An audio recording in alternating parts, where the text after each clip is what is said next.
Hello, MB Moose Lover here again with another video, and this here is my Japanese knotweed patch. I call them foot-a-days. It's behind my house. I call them foot-a-days because they grow a foot a day. It's been growing here about 25 years, and of course it's the biggest it's ever been. This first clip was taken in late August before it blossomed, and the next video was the first week of September, and the blossoms are just starting. And for the last 2 weeks here in September, it's just been loaded with flowers, and the honeybees have been going steady every day. Lots of sunny days in a row and really warm, so the nectar has really been flowing. I don't know if they're domestic bees or wild ones. They say it's even difficult to tell. I know there's a beekeeper with a channel in Maine that has bees feeding on knotweed right now, and he says it produces the best dark honey. It would be the perfect late summer plant for bees if it wasn't so hard to control. I always just called it foot-a-days because, you know, in the summer they grow about a foot a day, and I always thought it was related to bamboo, but it's nothing like bamboo. Bamboo has really woody stalks that are hard. I mean, you can make a house out of them, and these are bend easy, and they when they get wet they just go all mushy. Anyway, I brought the volume up here so you can really hear the bee sound, and because my mic, external mic, doesn't pick it up that well. It's a low frequency sound, so just enjoy the sound of the bees here.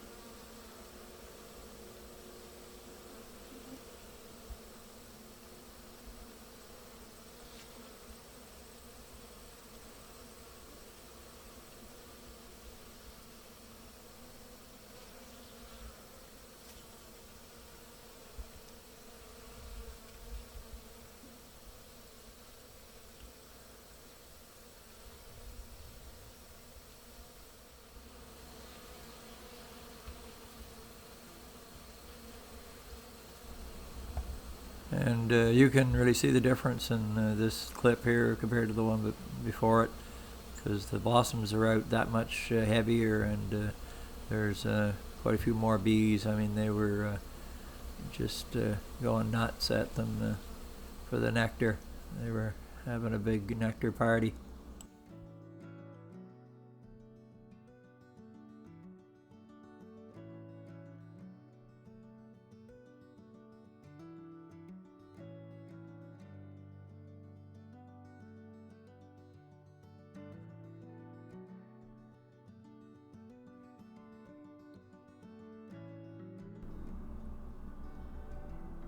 I just love watching these insects at these flowers, because they're just so the flowers are so delicate, and the bees and the wasps and everything, they're just they really are thorough, and they just they're speedy. I mean, they're working against the clock. You know, they got so long to get this. They're a couple of weeks, so but it's fascinating to watch how skilled they are at getting. It takes a lot of nectar to go. To make any amount. So there's a lot of work. Busy bees.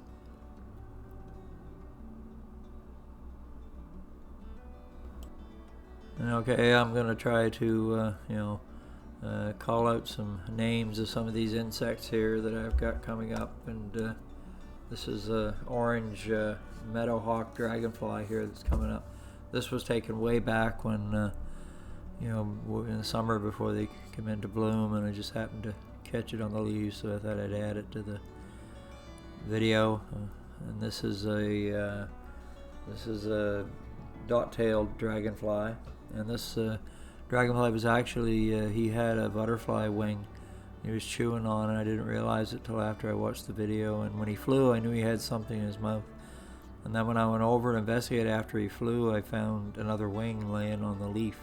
So these dragonflies, I mean, they don't, not to gather nectar, but it just shows how much the footidae or these plants, help insects, because they're great to land on and rest while you're chasing prey.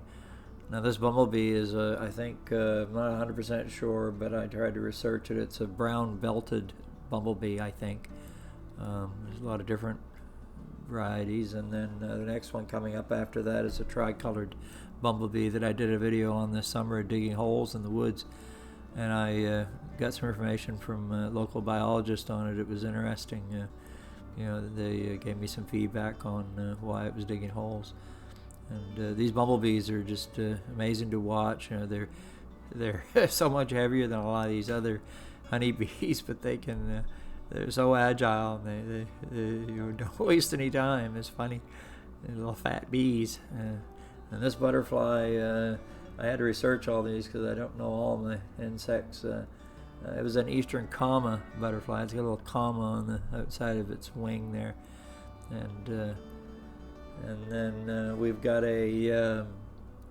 another one coming up here that's eastern, or no, it's I'm trying to read this because if I don't, I'll just screw it up. So it's a white admiral butterfly, because I have this awful habit of saying and I have to start making a script and sticking to it, because I just like Canadians say I say and it drives me crazy. So yeah, this is a white admiral butterfly. It's a really beautiful butterfly, and I had quite a bit of footage of it here. I didn't really want to.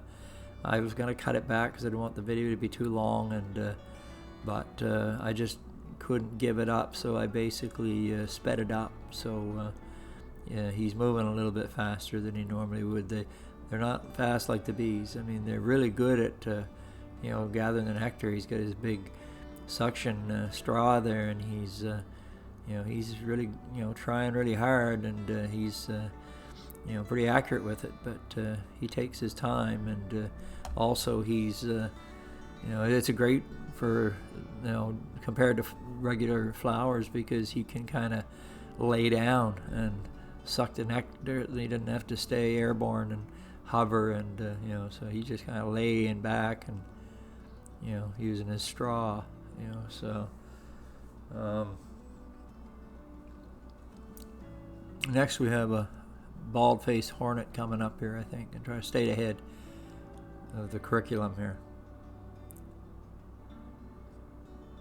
I love these hornets. I don't love them. I mean, I just find them interesting. I love the colors on them, is what I meant to say. They're on their face. I got some close-ups here. You can tell on the face of them they look like they got war paint on, and kind of looks like amazing how nature colors insects and animals. I mean, why would they put stripes on all of these wasps and bees? It's for camouflage. It's like a zebra. I used to wonder as a kid, why does a zebra have stripes? Because there's nothing in the grass that has black and white stripes, but it just amazes you that it in certain lighting and backgrounds it does work. It just confuses the hell out of a lion. Like Predator.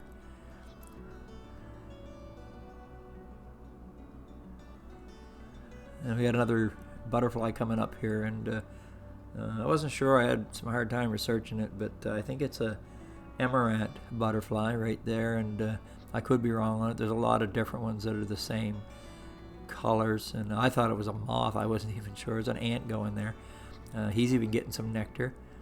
Take it back to his house hill, and this it's kind of it's got white on it when it flies here. You can see the white on the top, and then this here is it's a paper wasp. I think it's a brown paper wasp, I think. Or no, it's a northern paper wasp, I think is what it is. But I think there was a brown paper wasp as well. But that's as far as I could tell what it was. And there's quite a few of these that were on these these plants, and they're fascinating to watch too, because they're strong,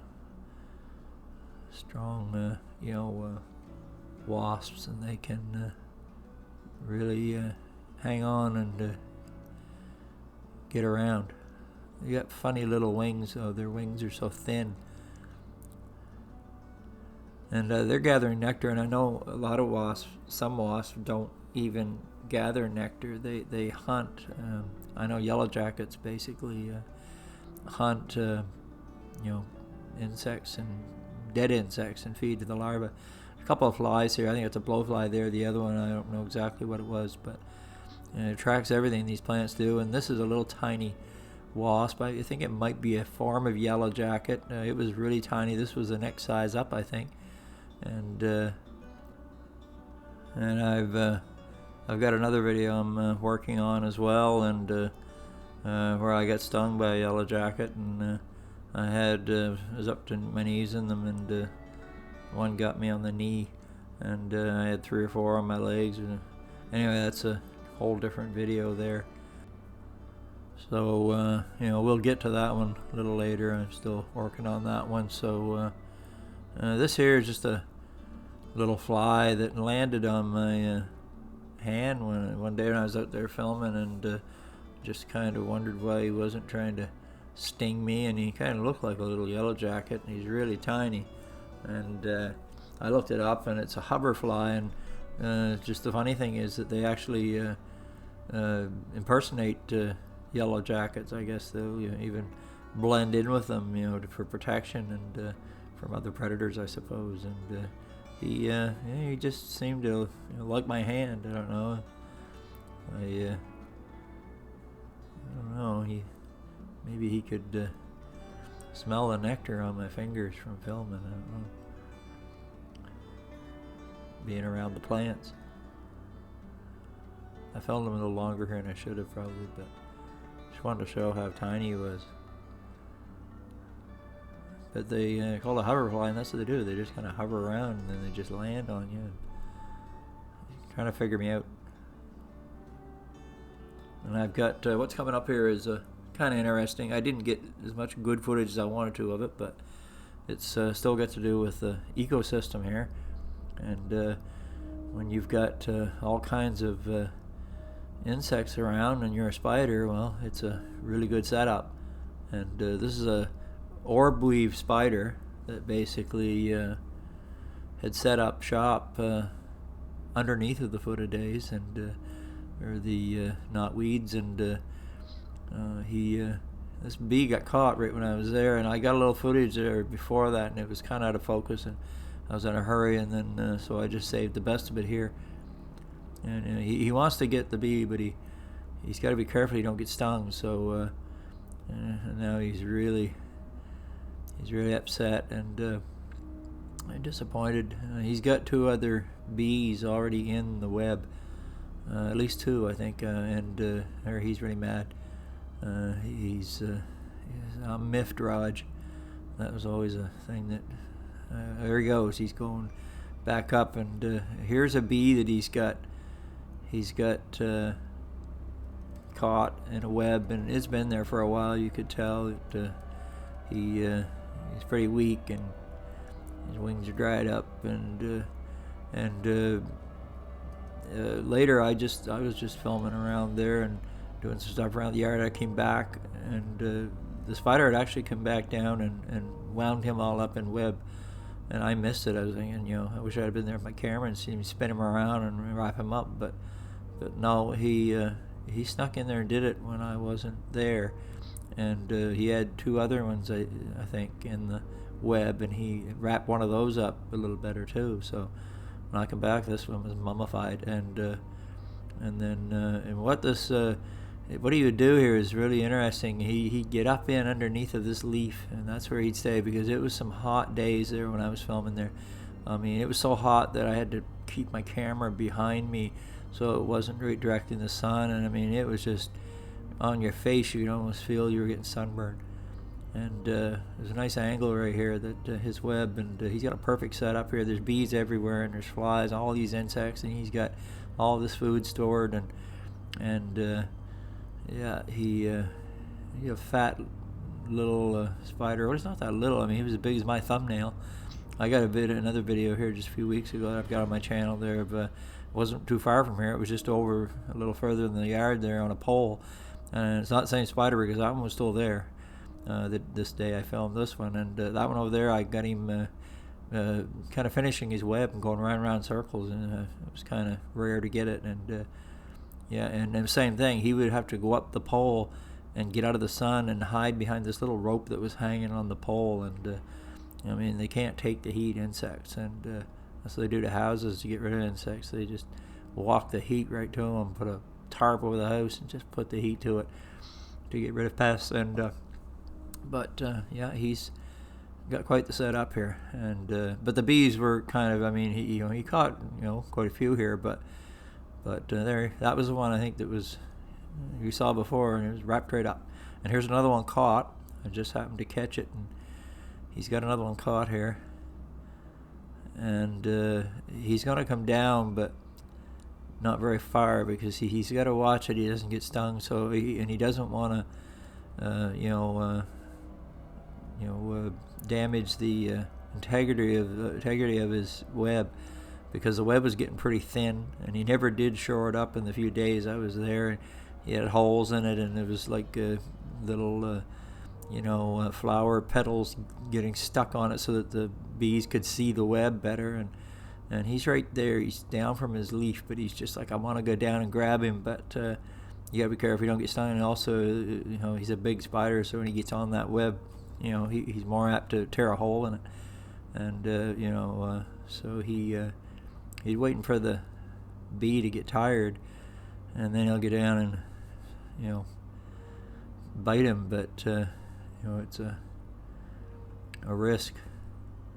And then you'll see the bee, he's gonna get out of the web here, and he's gonna drop to the ground.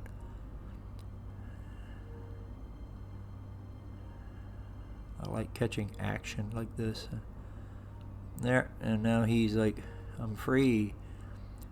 And he's really mad. He goes up and he's up there, just you can see him, he's just punching the leaf with all 8 legs. He's miffed. Like so I said earlier, I'm miffed, Raj. I don't know if anybody knows what that means. My wife does. That's from Lethal Weapon. That was nobody would get that. That was Lethal Weapon when Mel Gibson, he would say, "I'm pissed, Raj. I'm pissed," and we watched it on TV, and they replaced that with miffed. So they actually did. It was, "I'm miffed, Raj." So every time that we were upset about something, that's what it would mean. My sons would say, and my wife would say, I'm miffed, Raj." And so now we're back into some bees here, some close-up stuff, and I like getting some close-up footage. It's a bee video, so we might as well get lots of bees in.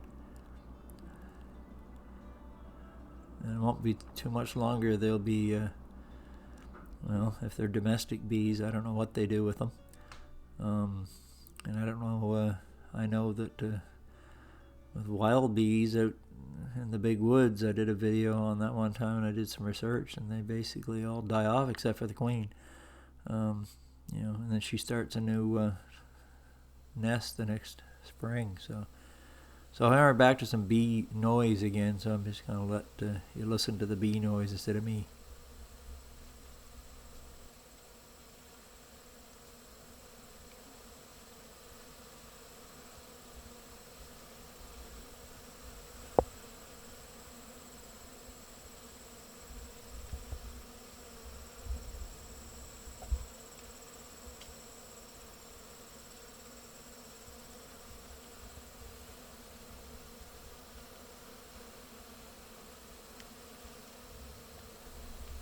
And I just want to say I put some extra information in the introduction to this video, just some other things I was going to point out, like this is the good side of these plants, and then there's a bad side, and didn't have room here. So you can check out the introduction, and thanks for watching.